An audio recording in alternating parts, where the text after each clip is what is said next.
ഒരു തെക്കേ അമേരിക്കൻ രാജ്യമായ വെനിസ്വലയിൽ പഞ്ചശതധാരിയായ ദൈവദാസി മരിയ എസ്പെരാൻസായ്ക്ക് പരിശുദ്ധ മറിയം പ്രത്യക്ഷപ്പെട്ടു.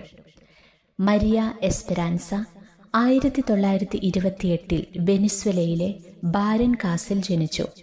5-ാമത്തെ വയസ്സിൽ വിശുദ്ധ കൊച്ചുത്രേസ്യ അവൾക്ക് പ്രത്യക്ഷപ്പെട്ട് ഒരു റോസാപ്പൂവ് നൽകുകയുണ്ടായി. തുടർന്ന് നിരവധി വിശുദ്ധരുടെ ദർശനം അവൾക്ക് ലഭിച്ചുകൊണ്ടിരുന്നു. ഒരു കന്യാസ്ത്രീയാകാൻ ആഗ്രഹിച്ചെങ്കിലും വിശുദ്ധ ഡോൺ ബോസ്കോ പ്രത്യക്ഷപ്പെട്ട് ഒരു കന്യാസ്ത്രീയാകാനല്ല, വിവാഹിതയാകാനുള്ള വിളിയാണ് അവൾക്കുള്ളതെന്നും സ്വർഗത്തിനായി ഒരു പ്രത്യേക ശുശ്രൂഷ അവൾ നയിക്കുമെന്നും അറിയിച്ചു. വിശുദ്ധൻ നൽകിയ അടയാളങ്ങൾ പോലെ തന്നെ അവൾ തൻ്റെ ഭർത്താവായ ജിയോ ബിയാഞ്ചിനിയെ കണ്ടുമുട്ടുകയും 1956 ഡിസംബർ 8 വിവാഹിതരാവുകയും ചെയ്തു. അധികം താമസിയാതെ പരിശുദ്ധ മറിയം ഒരു ദർശനത്തിലൂടെ ഒരു ഗ്രാമപ്രദേശത്തിലെ ഒരു പ്രത്യേക സ്ഥലം അവൾക്ക് കാണിച്ചു കൊടുത്തുകൊണ്ട് ഈ സ്ഥലം അവർ വാങ്ങണമെന്നും അത് ഒരു മരിയൻ തീർത്ഥാടന കേന്ദ്രമായി മാറുമെന്നും അറിയിച്ചു. വലിയ നീല ചിത്രശലഭങ്ങളായിരിക്കും ഈ സ്ഥലത്ത് തൻ്റെ സാന്നിധ്യത്തിൻ്റെ അടയാളമെന്നും മാതാവ് പറഞ്ഞു. അവിടെ താൻ ജനങ്ങളുടെയും രാജ്യങ്ങളുടെയും അനുരഞ്ജക എന്ന് അറിയപ്പെടുമെന്നും മാതാവ് പറഞ്ഞു. 1974 മാതാവ് ദർശനത്തിൽ കാണിച്ച സ്ഥലം അവർ കണ്ടെത്തുകയും വാങ്ങുകയും ചെയ്തു. അതിന് ബഥാനിയ എന്ന പേരുമിട്ടു. അവിടെ ഒരു ഗ്രോട്ടോ ഒരുക്കി ജനങ്ങൾക്ക് പ്രാർത്ഥനയ്ക്കായി തുറന്നുകൊടുത്തു. 1976 മുതൽ മരിയായ്ക്ക് പരിശുദ്ധ മറിയത്തിൻ്റെ പ്രത്യക്ഷങ്ങൾ ദർശിക്കാനായി. പക്ഷേ പൊതുജനങ്ങൾക്ക് അവ ദർശിക്കാൻ ആയിരുന്നില്ല. 1984 ഓഗസ്റ്റ് 25 108 പേർ സമ്മേളിച്ചിരിക്കെ പരിശുദ്ധ മറിയം ഏവർക്കും പ്രത്യക്ഷയായി. അത് വലിയൊരു സ്വർഗീയ അനുഭവങ്ങളുടെ തുടക്കം മാത്രമായിരുന്നു.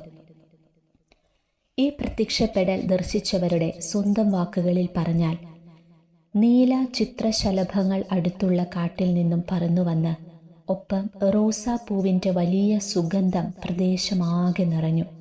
അപ്പോൾ തൂവെള്ള നിറത്തിൽ സൂര്യൻ ഉദിച്ചതുപോലെ പരിശുദ്ധ മറിയം പ്രത്യക്ഷപ്പെട്ടു. സൂര്യനെ ഉടയാടിയാക്കിയ ഒരു സ്ത്രീ.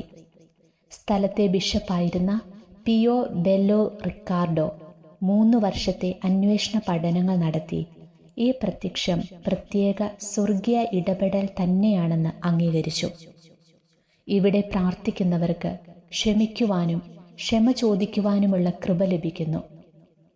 ഒരു ദിവ്യകാരുണ്യ അത്ഭുതവും പല രഹസ്യാത്മക അനുഭവങ്ങളും ഇവിടെ ജനങ്ങൾ ദർശിച്ചു.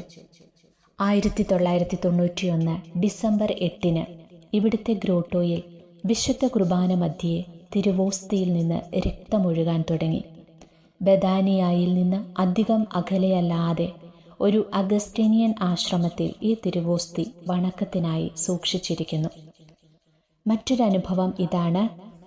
പഞ്ചശതധാരിയായ മരിയ എസ്പെരാൻസായുടെ ഹൃദയഭാഗത്ത് നിന്ന് ചുവന്ന ഒരു റോസാപ്പൂവ് പുറത്തു വരുന്നു.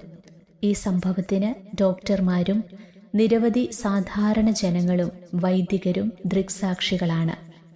15 തവണ ശക്തമായ വേദനയോടെ റോസാപ്പൂവ് പുറത്തേക്ക് വരുന്ന അനുഭവം ഉണ്ടായിട്ടുണ്ട്. ഈ റോസാപ്പൂക്കളുടെ ഇതളുകൾ മരിയ ജനങ്ങൾക്ക് നൽകുകയാണ് പതിവ്. 2005 ഓഗസ്റ്റ് 7 മരിയ എസ്പെരാൻസ മരിച്ചു. എങ്കിലും ഈ തീർത്ഥകേന്ദ്രം അവളുടെ 7 മക്കൾ ഇപ്പോഴും നോക്കി നടത്തുന്നു. ഇവിടെയുള്ള അരുവിയിലെ ജലം ഉപയോഗിച്ച് നിരവധി രോഗസൗഖ്യങ്ങൾ ഇപ്പോഴും റിപ്പോർട്ട് ചെയ്യപ്പെടുന്നുണ്ട്.